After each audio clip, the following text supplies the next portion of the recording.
Hello la famille, comment ça va? Aujourd'hui, je vous ai réalisé des petites tartes aux pommes caramélisées, réalisables vraiment de manière super facile. Alors ce sont des pommes, des tartes aux pommes caramélisées façon tatin. Vous allez vraiment être surpris tellement la recette est très facile. Alors si vous venez tout juste d'arriver sur la chaîne Cuisine Rapide et que vous n'êtes pas encore abonné, je vous invite à le faire en cliquant sur le petit bouton qu'il y a juste en bas de la vidéo. C'est marqué en rouge, s'abonner, cliquez dessus, c'est entièrement gratuit et en plus vous allez apprendre énormément de choses. On part en cuisine, c'est parti. Bon, on va réaliser une petite pâte sablée, ouais, sablée, petite pâte sablée. Donc simple, 300 g de farine ici, 150 g de beurre mou, un œuf, ici j'ai une cuillère à soupe de sucre bien pleine. J'ai mis une pincée de sel à l'intérieur et on mettra une goutte d'eau si besoin, d'accord? Il nous faudra également un œuf. Bon, c'est simple, hein. On va faire quoi? Alors, ici, on va mettre le sel, enfin la pincée de sel et le sucre avec la farine. Je récupère rapidement une petite cuillère en bois. Ok, je mélange comme ceci. Et ensuite, je vais venir mettre le beurre. Le beurre mou, vous le sortez un petit peu 1 heure avant de l'utiliser ou 2 heures avant, hein, pour qu'il soit bien mou. Sinon, vous le passez quelques secondes au micro-ondes, hein, d'accord? Si jamais il est trop ferme. Là, l'œuf, on le mettra tout à l'heure, on le met pas tout de suite, d'accord? Je vais le battre avec la fourchette qui m'a servi à récupérer le beurre, les amis, d'accord? On va pas se, comment dire? On va pas faire exprès de la vaisselle, hein, d'accord? Utilisez ce que vous avez déjà sur place. Alors, ici, c'est simple. Qu'est-ce qu'on va faire? Je vais sabler le mélange, ok? Donc, sabler le mélange, gentiment, vous pouvez le faire au robot, hein, si vous voulez, hein. Là, ce que je suis en train de faire, c'est donc mélanger le beurre et la farine ensemble pour avoir donc une matière sableuse, ok? Bon, là, vous voyez, on a la consistance sableuse, ok? Là, on va rajouter l'œuf. Alors, l'œuf, ça dépend du poids de l'œuf, les amis. Donc là, peut-être qu'il n'y a pas besoin de mettre d'eau, hein, on va voir. Je vais voir la pâte. Si jamais elle se tient bien, ok. Sinon, je vais rajouter certainement une cuillère à soupe d'eau, hein, pour former ma pâte en boule, hein, d'accord? Alors, pire des cas, si jamais je vois que j'ai pas assez d'eau, je vais récupérer la petite goutte qui est à l'intérieur. Ah ouais, c'est important ça. Et je vais récupérer donc ça aussi en beurre. Donc ça peut être aussi bénéfique pour avoir donc la boule. Si ça ne marche pas, on mettra tout de suite la cuillère à soupe d'eau. Alors une cuillère à soupe ou 2 cuillères à soupe, hein, tout dépend de la qualité de votre farine, hein. Il y a des farines qui absorbent plus que d'autres. Donc là, moi, ça me paraît bien. Regardez, la pâte, elle se forme. Elle se forme très très bien là. Alors, regardez ce que je vais faire. Vous connaissez Rabinou le Radinou? Tu connais Rabinou le Radinou, toi? Ok, allez, on prend le bol et je ramène la pâte comme ça. Ok, j'essaie de récupérer un maximum de beurre. Je vais récupérer aussi l'œuf. Je prends un morceau de pâte comme ça, hop. Et je récupère l'œuf. Ok? Et là, je pétris ma pâte. Alors, une fois qu'on a mis l'œuf, faut pas pétrir la pâte pendant des minutes, hein. Là, ce qu'il faut faire, c'est... voilà, regardez. Je mélange rapidement comme ça. Hop là, faut pas trop travailler la pâte, sinon vous allez avoir une pâte élastique. Là, je suis juste en train de la former donc en rond. En rond, je vais l'aplatir, la mettre sous film, sous cellophane, sous papier film et la laisser reposer au frigo environ 2 heures, c'est bien. Mais si vous le faites la veille pour le lendemain, c'est toujours mieux, hein, d'accord? Allez, je mets ça sous papier film et on se retrouve tout de suite. Donc ça y est, hein, c'est mis sous papier film, direction le frigo pour l'instant, ok? On va laisser reposer pendant environ 2 heures. Bon, très simple, ici on a 2 pommes, je les ai coupées, hein, d'accord, coupées et vidées, coupées en 2. Ici j'ai environ 2 cuillères à soupe de sucre, j'ai 2 cuillères à soupe de beurre. Je vais venir mettre du jus de citron dedans. Donc le jus de citron, c'est 2 cuillères à soupe également, hein, d'accord, c'est un demi-citron, c'est équivaut à 2 cuillères à soupe. Je répète, 2 cuillères à soupe de beurre, 2 cuillères à soupe de sucre et 2 cuillères à soupe de jus de citron. Ensuite, je vais récupérer ici mon couteau et je viens couper des quartiers de pommes. Donc des quartiers de pommes comme ceci environ. Pas trop fin parce que sinon vous allez avoir du mal à les manipuler. Donc là je vous montre la taille à peu près, vous voyez. Et on va faire une première cuisson, vous allez voir, au micro-ondes. Eh oui, je sais, c'est surprenant. Mais vous allez kiffer. Ok? Première cuisson, puis après on va les caraméliser. Alors, quand c'est fait, c'est simple. On va venir mélanger comme ceci. Ok? On mélange, voilà, on coupe les morceaux de beurre un petit peu partout. On mélange bien comme ceci, sans les casser, on fait attention de ne pas les casser. Et on va amener ça donc au micro-ondes, on va filmer cette préparation. Et de temps en temps au micro-ondes, on va sortir les pommes pour venir les remélanger, vous allez voir. on veut qu'ils deviennent translucides avant de les amener à caraméliser. Ça veut dire qu'ils vont confire une première fois au micro-ondes et vont caraméliser dans un second passage. Bon, on part au micro-ondes. Alors, il n'y a pas de temps. Généralement, si vous avez un micro-ondes qui est puissant, ça peut prendre 3 minutes. Maintenant, moi, je vais le laisser confire. Je vais rajouter à chaque fois jusqu'à ce que j'ai la consistance voulue. Je vais vous faire voir ça, d'accord? Allez, le micro-ondes. Faut le brancher, Rabinou. Si tu le branches pas, ça marchera pas, enfin, Rabinou, là. Allez. Bon. Ça fait environ 5 minutes. Donc, mais toutes les 2 minutes, j'ai sorti les pommes et je les ai remuées. Donc là, ça ira pour là. Regardez. Là, elles sont translucides quasiment. Donc ce que je fais, regardez. Je mélange comme ça. Pour être sûr qu'elles se mélangent. Il faut y aller doucement parce qu'on veut surtout pas... Alors, on veut surtout pas abîmer les pommes. Allez. Je suis en train de mélanger comme ça. Voilà. Donc là pour l'instant je vais les laisser reposer comme ça, refroidir. Et j'irai ensuite les caraméliser avant voilà, de les mettre dans mes fonds de tarte. Alors je suis en train de me poser la question, est-ce que je les caramélise ou pas? Alors le problème du caramélisage c'est que ça va apporter plus de sucre. Et moi j'aime pas trop le sucre en fait, hein, d'accord? Donc pour l'instant je vais voir, je vais les laisser complètement comme ça là. Dans le plastique, vous voyez, là ça fait comme un sous-vide. Je laisse comme ça, j'y touche surtout pas et je laisse complètement refroidir, d'accord? Ne vous amusez pas à percer le plastique, laissez comme ça va bien confire et peut-être qu'on va faire le montage directement dans les fonds de tarte avec les pommes juste confites comme ça. Peut-être qu'on va pas les caraméliser, ça va porter trop de sucre et je trouve que comme ça c'est déjà pas mal, ok? On va voir. Alors, mes pommes sont confites, hein, d'accord? On les met de côté. Ici, on va s'attaquer donc à la pâte, donc... Qu'est-ce qu'on fait? Ici, j'ai des petits moules. Vous pouvez le faire dans un grand moule si vous voulez. Et je vais utiliser donc pour portionner mes cercles, mes ronds, un récipient plus grand que le moule, hein, de façon à pouvoir récupérer donc les bordures. Vous allez voir, c'est simple comme ça la malikoum. Allez, on met ça de côté pour l'instant. Ici, je viens retirer donc le plastique. Alors, le pâton ici, je le récupère. Je viens le fariner. Je farine également le rouleau, donc soyez généreux sur la farine. Et là je vais venir, alors je viens de sortir la pâte du frigo, normalement il faudrait la sortir 1 heure avant. Je viens de la sortir, elle est encore un petit peu dure. Normalement la pâte vous la sortez un petit peu du réfrigérateur pour qu'on puisse la travailler facilement. Donc là je vais essayer de la travailler rapidement, là je vais taper dessus un petit peu.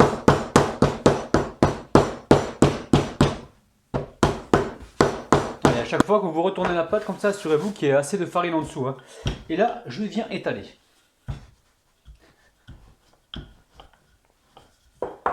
Quand vous faites des recettes comme ça à base de pommes caramélisées, arrangez-vous pour ne pas trop sucrer la pâte, d'accord? Pour qu'il y ait vraiment un équilibre entre les pommes caramélisées et la pâte, hein, d'accord?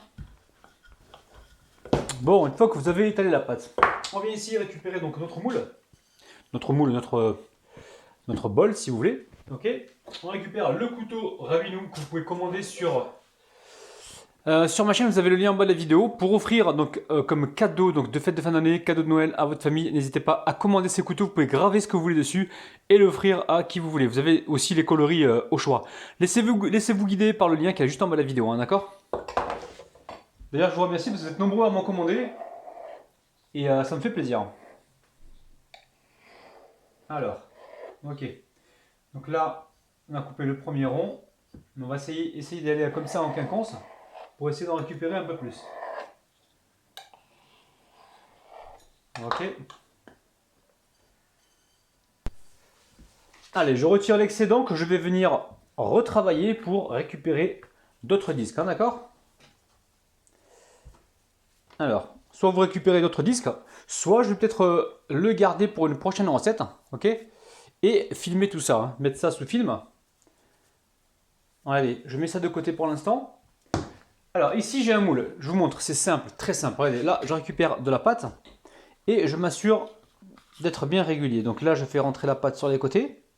Alors idéalement ce qui serait bien c'est une fois que vous avez foncé vos moules comme ça, vous mettez vos moules directement au frigo pour que la pâte elle refroidisse un petit peu pour avoir des bords super nets, hein, d'accord? Mais sinon je vais vous montrer une astuce de dingue qui va également vous permettre d'avoir ces bords super nets. Alors rassurez-vous de ne pas déchirer la pâte. Alors, le conseil que je vous donne, vous voyez là, volontairement, j'ai dépassé un petit peu les bordures. Parce que pendant la cuisson, ça risque ça va certainement se rétrécir un petit peu. Et justement, on tombera donc pile poil la taille du moule, hein, ok? Donc là, n'hésitez pas à augmenter un petit peu, à régulariser. Ok? Une fois que vous avez fait ça, ici, regardez, j'ai des petits moules comme ça en silicone, je vous les montre, ils sont comme ça. Donc essayez de trouver la taille adéquate et vous le mettez comme ça. Ça va vous permettre de cuire vos fonds de tarte sans que les bords ne retombent, ok? Ce qu'on peut faire pendant que le four préchauffe, on va mettre ça au frigo, d'accord? Je vais continuer ainsi de suite et on va se retrouver juste après. Mais juste avant, je vais juste vous montrer un truc. Voilà, vous piquez légèrement la pâte comme ceci pour éviter qu'elle ne gondole pendant la cuisson. Je répète la même opération et on se retrouve tout de suite. Bon, le four, comme je vous ai dit, il est en train de préchauffer à 175 degrés. Donc je vais amener ça au four pendant environ 15 minutes. 10 à 15 minutes, d'accord? Et je vais voir quand ça va commencer à colorer sur le contour légèrement. Je vais retirer donc le deuxième moule rose là, celui-ci, pour laisser cuire le fond, hein, d'accord? Allez, direction le four. Alors, au bout de 10 minutes, j'ai retiré donc les petits moules qu'il y avait dessus et j'ai poursuivi la cuisson environ 2-3 minutes pour faire cuire le fond, hein. Je vous les montre, ils sont magnifiques. Regardez-moi ça, magnifique. Donc là, on les laisse refroidir, ils sont froids déjà. Et on va passer donc gentiment à la suite. Bon, alors, j'ai goûté les pommes, hein, vous avez vu, je me suis débarrassé du jus. Et j'ai récupéré les pommes comme ça confites, hein, d'accord? Donc dans une plaque. Ici, j'ai 180 g de sucre. Je vais faire un caramel et je vais essayer de caraméliser. Je ne sais pas du tout ce que ça va donner, les amis. Je me lance dans je ne sais pas quoi. Là, je mets une demi-cuillère à café de jus de citron. Je vais venir mettre ici un petit peu d'eau. Donc l'eau, je vais mettre environ... ouais, ça, pas plus. J'ai environ 4 cuillères à soupe d'eau. Je viens mélanger, pardon, et je viens après caraméliser tout ça. Une fois que le caramel est atteint, je vais pouvoir le verser directement sur les pommes. On va voir ce que ça va donner. Ou sinon, je rajouterai du jus de citron pour que le caramel ne soit pas trop dur. On va voir. On ne sait pas encore ce qu'on fait là. Allez, direction le feu. Allez, on allume le feu. On reste sur un feu moyen et là, on cherche l'état caramel, d'accord? Ok. Bon, là, on cherche une couleur blonde. Hein. On ne veut pas une couleur trop foncée. On veut vraiment quelque chose de blond de façon à avoir une belle coloration des pommes, hein, d'accord? Alors, attention au caramel, hein. Il commence à prendre. Donc, l'astuce de mettre du jus de citron dans le caramel, ça vous permet justement d'avoir un caramel qui ne masse pas en fait. Hein. Vous ne raterez pas votre caramel, à moins de le brûler, mais faites quand même attention au niveau de la cuisson. Donc là, on est bien sur un feu constant, on ne s'amuse pas à baisser et à remonter. Dès qu'on a la couleur souhaitée, on va pouvoir mettre un petit peu de jus de citron dessus et verser le caramel sur les pommes, ok?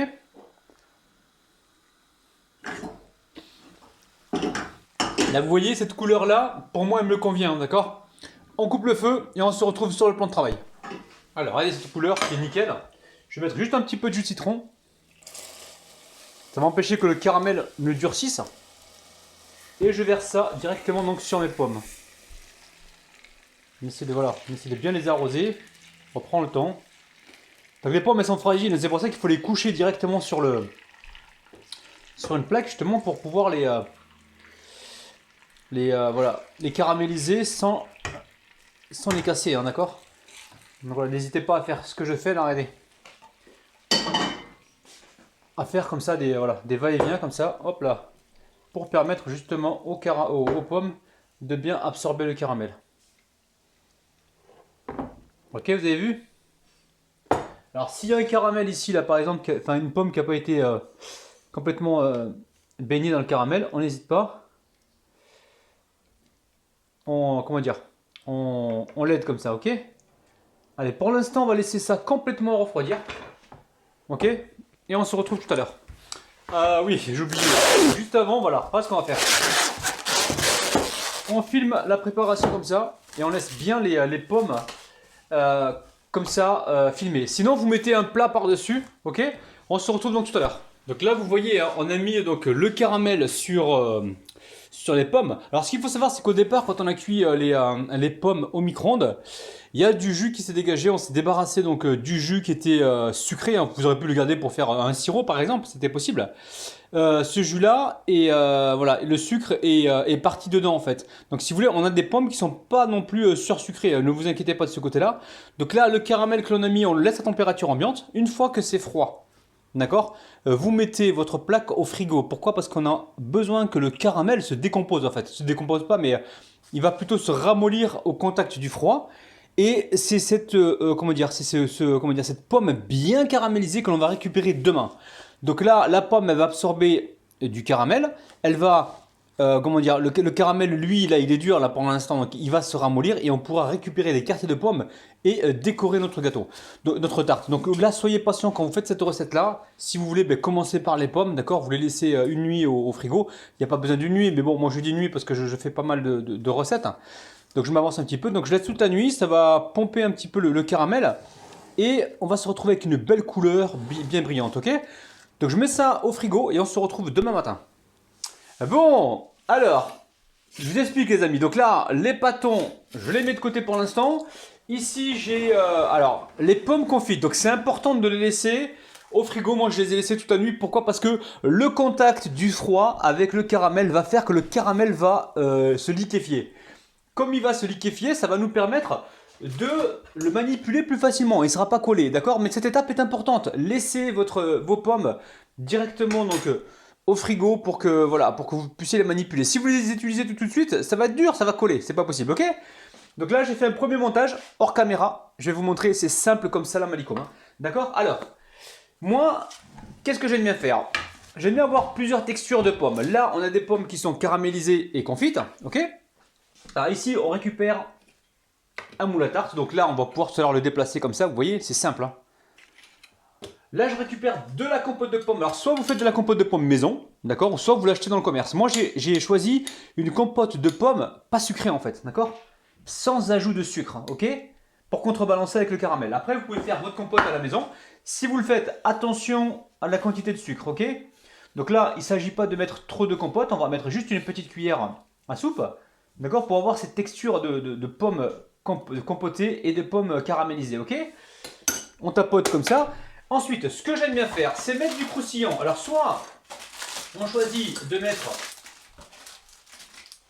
du croustillant, alors on prend une gavotte, on met du croustillant dedans, ok.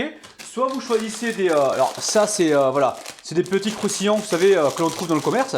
Si vous n'avez pas ça, il y a toujours moyen de mettre, vous savez, les céréales genre, je sais plus comment vous dire, c'est les céréales... à base d'avoine et tout ça, vous pouvez en mettre dedans. Donc moi, je vais vous montrer ce que j'aime bien faire. Donc c'est mettre un petit peu de croustillant comme ça. Ok.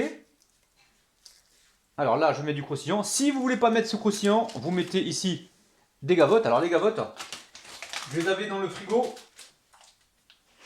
Je vais pas les utiliser, je les avais pas dans le frigo, je les avais dans le placard, mais là je me rends compte qu'elles sont molles. Vous voyez, on peut faire du tir à l'arc avec. Donc ça, on oublie.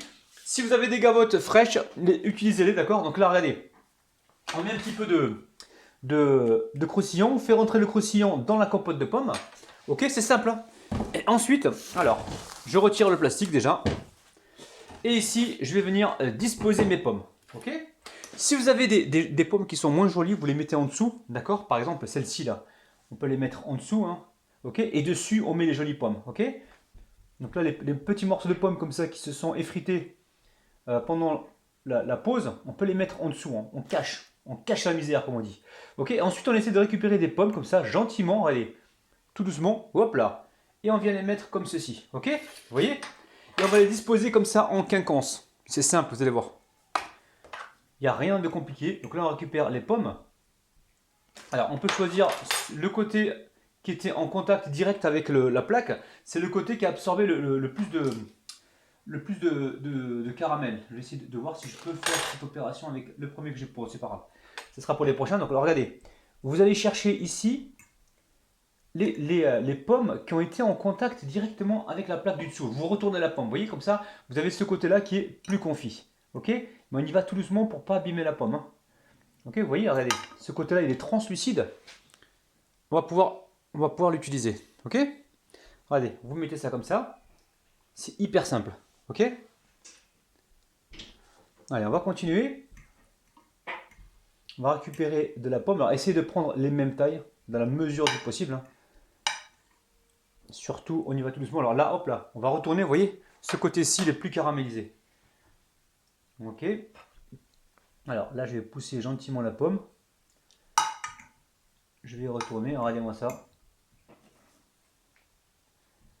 et on a un résultat de ouf. Ok. Et là, on s'arrange pour que ce soit bien, bien disposé, hein, vous voyez. Ok. Une fois que c'est fait, ben, qu'est-ce qu'on fait? On met ça de côté et on continue. Vous avez vu, simple comme salam alaikum. Bon, ça y est, on arrive en fin de vidéo. Et franchement, c'est super beau, c'est super bon. Alors, j'ai goûté une pomme parce que dans le plat, regardez, dans le plat, il me reste voilà, quelques pommes. Hein. Regardez, pas beaucoup. Quelques-unes. J'ai goûté, franchement, je suis surpris parce que c'est pas sucré hein, comme je m'y attendais. Je me suis dit, avec le caramel, ça va être sucré. Pas du tout, les amis. C'est sucré juste ce qu'il faut. Franchement, la pomme, elle absorbait juste la sucrosité qu'elle avait besoin. Alors, la dégustation se passera donc sur mon compte Instagram. Vous avez le lien en bas de la vidéo, donc n'hésitez pas à venir me rejoindre sur Instagram pour voir la dégustation. La famille, je vous kiffe. N'oubliez pas qu'on se retrouve tous les jours à 9 h le matin. On se retrouve également tous les jours en live. Donc en live à 16 h, oui à 16 h le mercredi pour discuter ensemble, échanger. Posez-moi vos questions, j'y répondrai avec grand plaisir. On se retrouve également tous les samedis à 16 h. Là, c'est pour des concours. On fait des concours, des jeux, on passe un bon moment, on rigole ensemble. Franchement, je vous kiffe de ouf. N'oubliez pas, petit pouce vers le haut. N'oubliez pas également de vous abonner. Et nous, on se retrouve donc tous les jours, tous les matins à 9 h. Les amis, je vous kiffe. Bis, bye bye.